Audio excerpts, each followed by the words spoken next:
السلام عليكم ورحمة الله وبركاته.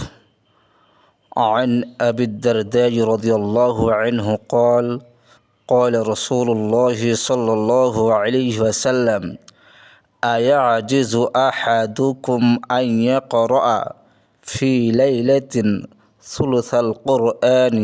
قالوا: وكيف يقرأ ثلث القرآن؟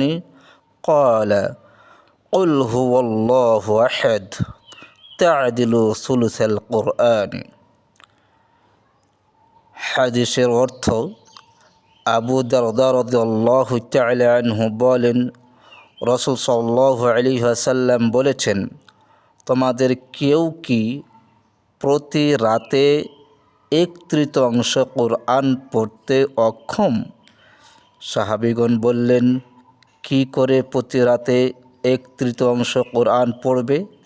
তিনি বললেন, সূরা কুল হুয়াল্লাহু আহাদ অর্থাৎ সূরা ইখলাস কোরআনের 1/3 সমান। মুসলিম মিশকাত হাদিস নাম্বার 212, বাংলা মিশকাত হাদিস নাম্বার 2025। ব্যাখ্যা: সূরা ইখলাস এত মানসম্পন্ন সূরা যা একবার পড়লে এত নেকি হবে যে কোরআনের 3/1 ভাগ পড়লে যত নেকি হয়। অর্থাৎ সূরা ইখলাস 3 বার পড়লে পূর্ণ কোরআন পড়ার সমান নেকি হবে। হাদিসটি অবশ্যই আমাদেরকে লক্ষ্য রাখতে হবে।